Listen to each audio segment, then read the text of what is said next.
I'm Eamon Murphy, local reporter here at Neon ahead of the Europa League first knockout round draw, which will feature Northern Irish side the Welders. And just moments ago, Welders manager Aussie villain arrived. He was dragging a burning effigy of Ole Gunnar Solskjaer and shouting, "The champs are here."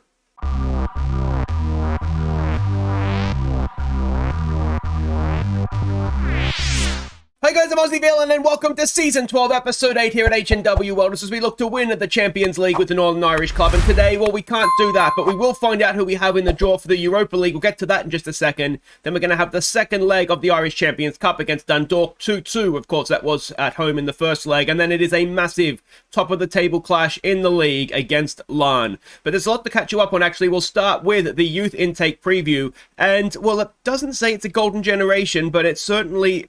there's a lot of green there that looks promising. A healthy number of new fullbacks. There's plenty of wide midfielders coming through the next intake. We have one goalkeeper that looks a good prospect. At least one of our fullbacks has plenty of promise. Let's hope he's a left back. We have one of our centre backs who looks promising. We have one of our midfielders who looks like a great prospect. And then another goalkeeper who has caught the eye. So there's certainly, I mean, if we take each bullet point there as an individual player, which I'm not convinced is always the case, but that's, 4 or 5 decent prospects that we should have coming through. So that is, well, it's definitely promising, isn't it? Now, the other news that has happened is we have agreed to have our facilities upgraded. So 1.8 million for the senior facilities. That'll be done before, probably at the end of the season. End of April is more or less the end of the season for us, isn't it? And then after a little bit of negotiation, you can see they rejected initially having the youth facilities done, but we had a word to them, 2 million, and that'll be done as well. But that'll be done at the end of the season. So that is excellent. The intakes are going to hopefully have the better facilities to work with.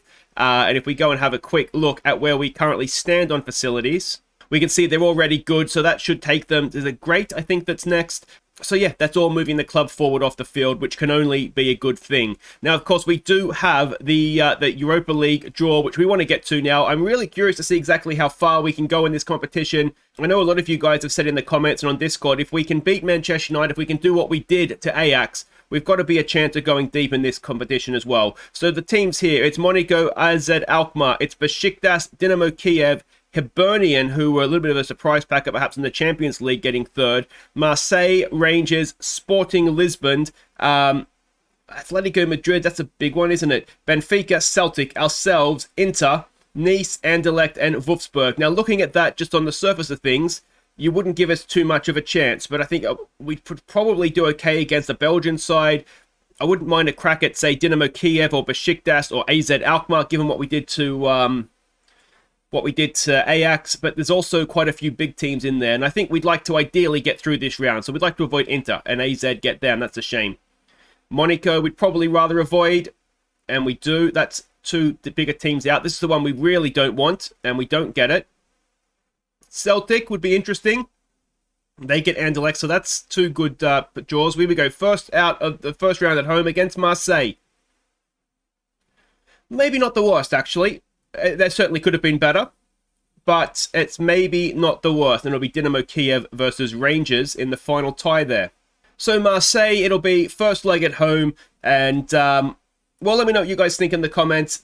How did they get to this point? They're 6th in League, it says there, but in Europe, which is what we particularly care about, they were Europa League Group D, and they were second behind Burnley, Hamilton in the Europa League, and so they came through a group you probably expect them to get through. Obviously not a great PSV side, but yeah, let me know what you think in the comments. How far will we go? Will we get past Marseille? We'll find out in a few episodes time, I suppose. Now, there's 2 games to catch you up on since last episode. The first one of those is against Ballymena United. It was in the league. Let's see how we did. The only goal came early in the second half when Aaron McDade was left unmarked. So this is becoming a little bit of a worrying trend where we were not threatened in this game. You can see one shot with the smallest of XGs, but we couldn't score. And like I say, it is becoming a worrying trend at this point. 27 shots, only 5 on target. That is, needless to say, something that needs to be fixed and fixed soon, because it is going to come back and bite us in the backside sooner rather than later. The second game to catch you up on was against Coleraine. I couldn't remember who it was then. Against Coleraine in the league. Let's see if we could bang some goals in that one. McDade gave us an early lead, and Hodol found Sean Simpson unmarked to seal the points.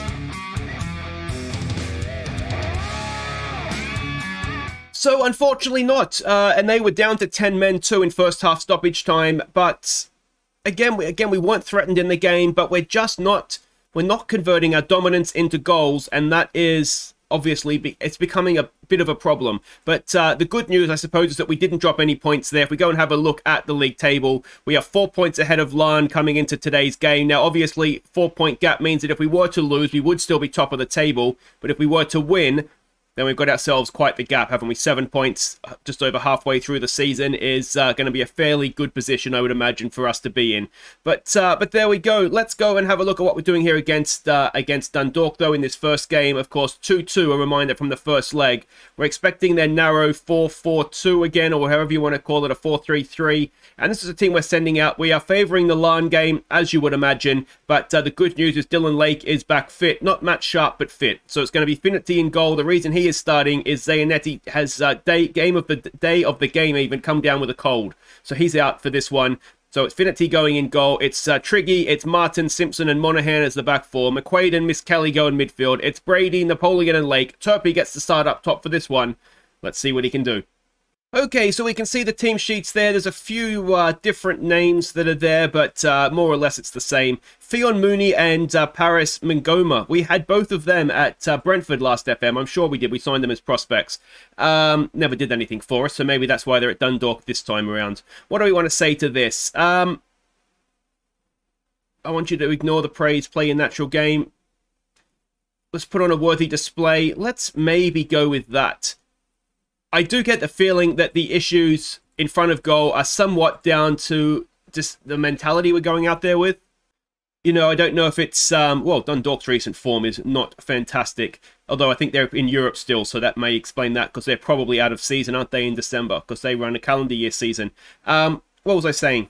Yeah, I think it is down a little bit to whether it's been my team talks that aren't quite right, what I'm saying in press conferences before and after games.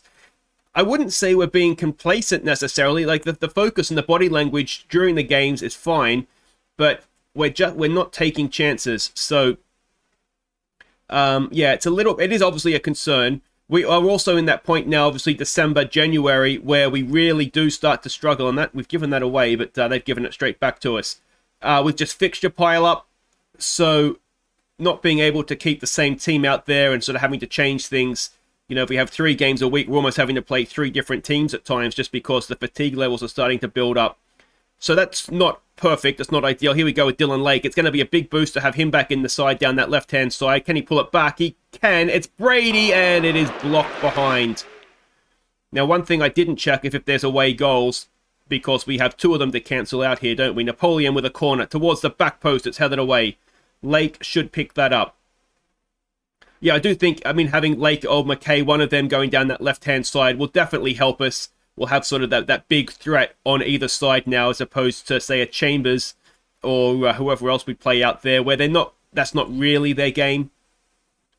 So we can get back to having sort of the pacey wingers on both sides, which will, as I say, hopefully help its stretch teams. Brady has done well to take that on the turn. There's the ball for Dylan Lake. It's a stunning pass, and it's a good finish. And it is 1-0 on the night, 3-2 on aggregate. But that pass from Brady, almost surgical precision. I would agree with that 100%. He got it through the defense and just tempted the goalkeeper enough to come off his line. And that just opened the goal. Look at that. Nice take on the turn as well. But look at this pass. It is, perfect. The goalkeeper, he has to come for it, but he also can't get there. And Lake does make a mistake for all the Scottish. I think that's a Scottish thing, isn't it? But there we go. Let's not go and concede a goal here, though, please, boys. Napoleon, can he get a foot in for us? Go on, Napoleon. Not quite. Enoch is there. Go on, Triggy. Don't give away a penalty. It's gone back. It's into a dangerous area, and we've just about... Is it Tommy Martin that's got the clearance? And have we angered Dundalk here? Triggy. Oh, he has a foot in, but he can't keep it away from the Dundalk fullback there. Here they go, coming forward. Is that offside? It's a good save from Finity. He's proving to be a very decent backup, isn't he? We're going to be... I think he's one of those guys that we're going to be lucky to have, because he really does just sort of solve a problem. We can, if we... Obviously, we'll, I think, until he gets poached away, if he gets poached away, I think Zanetti will be the number 1 for a few seasons yet. But having Finity there just means, we don't have to force things through. The youngster and Turpie can't quite Oh, it's a block tackle, is it? So we'll have a corner. Especially if, if the youth intake preview is correct, and we're going to have a couple of, even if it's just one good prospect coming through, Finity can kind of fill the backup role till they're ready to sort of step into that role. So I think that's just a sort of a positive all round for us. But we're coming in towards half-time. We'll give him a quick praise. And can we get a second goal before the break? A second goal would cancel out the away goals, and it's done. It's Fred Simpson with a bullet head up. I'm not quite sure what happened there. Maybe a bit of confusion between the defence and the goalkeeper. It was inside the 6-yard box. So it's surely keeper's ball.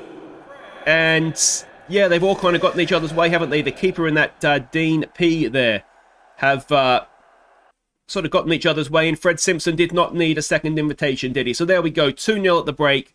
That is away goals cancelled out. We will have to tell them don't get complacent. And the old fist pump, we have faith. But yeah, definitely a case of so far so good here, isn't it? It might even be a case in a little bit if we can keep things going. We might give Stars a game for some match fitness, and maybe even Chambers could be worth bringing on. A central midfield. I've had a word to both Miss Kelly and also McQuaid about their recent form. They've both said they'll improve it, but I mean, to be fair, a 6.5 is an improvement. But that probably is not the point, is it? But all right, what do we want to do here? Let's get Chambers on for McQuaid, and we'll get Stars on for Monaghan as well. Tommy Martin only playing a 6-6, but to be fair to him, he got that good block in the first half, so that's all fine. But we'll get some match sharpness into the legs, and it looks as though the Irish Champions Cup is going to be coming back to the Harlan and Wolf Welders for another season. We are going to defend the trophy, you would hope anyway at this point, unless we can see 2 goals in stoppage time. And Triggy has let his man in behind. I tell you what, Triggy's going to do his best to make sure it's an exciting finish, isn't he? Finity is going to have a penalty now to try and save. Theon Mooney of Brentford fame. I say fame, of Brentford. Oh, Finity. It's an 8th goal for Theon Mooney. I've definitely mispronounced that. It's probably Fon or something, isn't it? Well, knowing those sorts of names, it's probably like Phil, and that's how you say it. But anyway, we've come straight back. Is it going to get tied up in stoppage time? Don't do this to me, guys. Dylan Lake. Oh, it's a heavy touch. He's given it away. Martin has gone walkabout. Oh, they're not going to do it, are they? Surely not. Surely not. It's a good tackle from Mr. Fred Simpson. Stars will pick it up. Down the line there for Brady. And can we go and put the cherry on top of this cake for ourselves? Brady. Oh, no, he loses out as well. We're choking, aren't we? Boys, calm down. Miss Kelly's there. Get a tackle in. We are putting decent pressure. There's the ball over the top. Fred Simpson brings it down. Chips it forward, looking for Turpey. Finding Turpey. Turpey for Lake. He keeps it in. It's a wonderful pass from Turpey. Lake's in his stride, and Lake has a go, but can't quite get there. Let's tell him to focus as the ball is headed out of play. There's a minute to go. Maybe we shouldn't be attacking anymore. Let's maybe just go back to balanced. Stars. Throws it in for Chambers. Chambers gives it away. Oh, we should have closed this game down, shouldn't we? Triggy, he's not the best defensively. He's not the best guy. Oh, he's giving away another penalty, has he? No, he's actually timed that one. All right, let's do what I probably should have done already and just close this thing down. We don't need extra time. We don't need penalties. We just want to celebrate winning a trophy, please. 20 seconds to play. Better late than never to make the changes, isn't it? Throw in. Can we get this away? We can with Triggy. That's cleared into touch. It'll be the Dundalk line out, but it won't matter because the allotted stoppage time is up, and surely that will be that. Much, much tighter, wasn't it, than what we did to him last year in this competition, but 4-3, we have, well, we've won, and that is the main thing. There he is there. Look at that little William McQuaid.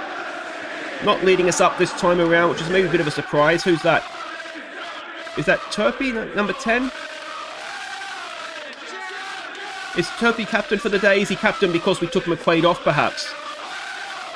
Was it number 10? I don't know who number 10 is. Maybe it's Picasso. Anyway, there we go. We've won the Irish Champions Cup back-to-back years. So it was more comfortable than the scoreline suggests. Who was number 10? or was it number 40? Might have been number 40, Martin. He is club vice captain, so it must have been Martin that was lifting the trophy with McQuaid having gone off. But anyway, there we go. We've got the win, and I suppose that is the main thing. But again, you'd have to say slightly worryingly, we've got a little bit of money for that as well. We've not played well, and not playing well and winning is part of it, isn't it? But it is, well, it's far from ideal, isn't it? Guys, wait right there. We will be back to face Larne in the league. We could put a fingertip on the league title if we can get the win. And of course, a reminder, league champions, straight in Champions League group stage. It means more this season than ever before. Okay, welcome back. Here we go. Top of the table clash against Larne. And, well, let's see what we're expecting from them. We are expecting a 4-2-3-1, the same as they played against us typically of recent seasons anyway. So it's Zayanetti in goal. It's Ellis, Kidd, Lewis and Hill. We're putting out the strongest team. It's Uprichard and Munier in midfield. It's Scully, Armstrong and McKay. McDade goes up top. You can see nobody has a heavy workload. We've been prioritizing this game. It looks as though it's going to work for the most part. So let's, all we're going to do now is get out there and win. Okay, so we can see the team sheet. No Dylan, no, is it Sean Keach? Who was which Keach do we have? It was Seth Keach, wasn't it? He's not in their lineup, but I don't recognize too many other names there. It's been all change of recent times. Obviously, their dominant team, I'm assuming at this point, is just faded away a little bit. Do we expect to win this game? We could lose our lead with defeat. They have played a game in hand, and they are only a point behind us now, but we obviously have that extra game, so it's not the end of the world. I'm going to try and say we should win this game, boys. Let's pump our fists. Let's just get out there. Let's put on display and absolutely smash them. All right, and here we go at home. A big chance here, and the crowd has turned up in their tens again. It's so frustrating, isn't it? Oh, come on. What have we got to do? What have we got to do?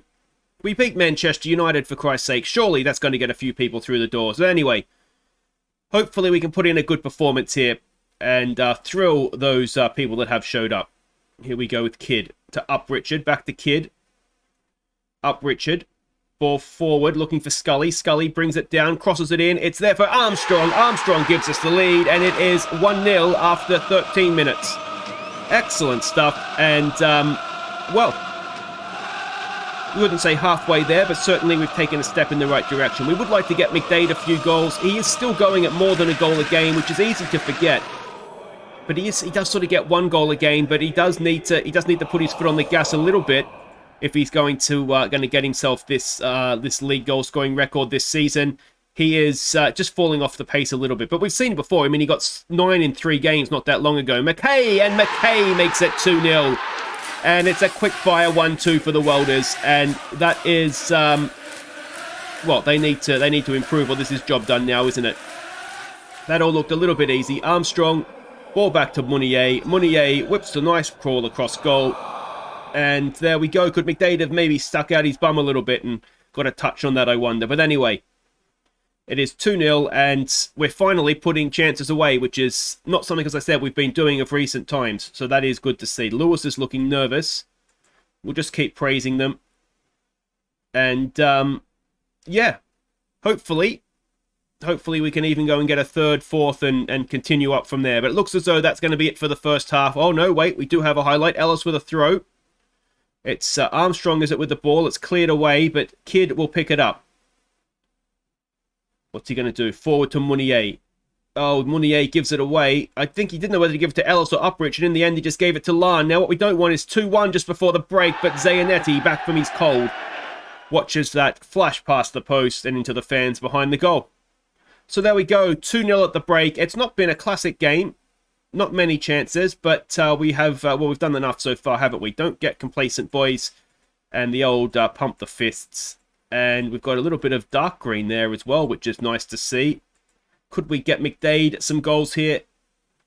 I wonder if we need to have a word with McDade. It seems silly. I mean, the guy that's, he's, as I said, scoring more than a goal a game over the course of the season. He's just maybe dropped away a little bit of recent times, but that's everybody. But we have been creating chances. He's just not been taking them. And now McKay is injured. Well, we can only hope that that's a knee injury as well, that is a bruised knee and nothing more serious than that.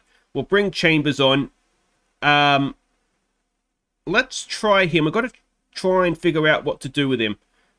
I wonder if we try him as an inside forward. We can't really do a advanced playmaker because that is very much Armstrong's role. Let's just go winger on support. He does seem to be okay. I know, was it in the comments? It might have been NGem, and I can't remember who it was. Apologies if it wasn't, if it was somebody else. Asking, what can we do with him? And I have honestly tried him in just about every position, and nothing seems to work for him. He'll seem to do well for a game, and then I'll play him in the same role, and he'll be crap again. And I just really am struggling to get anything like consistency out of him. Decent ball in there, though. And Hill wins it back. Scully to Armstrong. Can we get McDady's goals? Wide for Scully. McDady's in the middle. Can we pick him out? Munier is there as well. It's tackled from behind, is it? But it's not a penalty. It's going to be a corner. Armstrong will take it. About 3 minutes of stoppage time to play here. Ball in. It's towards Kidd. It's away. And there's 2 kids on the field. Yeah, come on. Get a tackle in there. Oh, it's given away. Richard Hill? Who's Richard Hill? Roy Hill. Clears it into the fans, and that should be that. And it's been as comfortable as it can get against Larne, really, hasn't it? Only 2-0 in the end, but a massive 2 points. That'll be 7 points. We are clear now. Actually, no, it's not. It's 4 points. We're clear with a game in hand against Linfield. So the games in hand aren't getting any easier, are they? But, I mean, that's still a great position, isn't it? So up Richard, gets one over Larne. McKay's injury is 3 weeks, and 3 weeks in December, January is like 6 weeks any other time of the season, isn't it? So we're back to struggling at left wing, but there we go. Northern Ireland boss looking at Lewis, at Ellis, up Richard, Armstrong, McDade, McKay, and a couple of their guys as well. And there we go. 43 games we are now unbeaten in the league, and there's only 1 or 2 draws in there as well. So we're absolutely flying, and if we look here, I mean, we're still, dare we say, invincible. So that is still to play for this season as well. But that was Larne's first defeat this season. So they're keeping up with a very good pace with us, aren't they? So there we go, guys. That'll do it for today, though. If you have enjoyed that, do make sure you hit thumbs up. We are the Island of Ireland champions again. And we are looking as though we could be set to have a third trophy a third league title, I should say, in a row, which would be fairly spectacular. Now, what do we come back for? What we don't want to do, we want to try and get to European football as quickly as possible here, don't we? But equally, we do need to come back a couple of times in the meantime, because that Larne game is going to be a little bit too far away, is it? Okay, you know what I think we might do? We'll come back for Linfield and Dungannon. That'll be the January window open. We'll get an idea then as well if any of our players are going to be sort of hotly contested items on the transfer market. Then what I think we'll do is we'll come back for a double header that could secure us essentially the league title against away games against Larne and Linfield. And then after that, we can come back for the League Cup final against Larne and the first leg against Marseille, and so on and so forth through to the end of the season at that point. So that'll be the next few episodes mapped out for you. Let me know what you think you'd like to see us do in the transfer market. It's a case of just trying to find good players where we can, I think. Central defense, I think we could maybe improve, but again, we'll see what happens when January rolls around. Take care.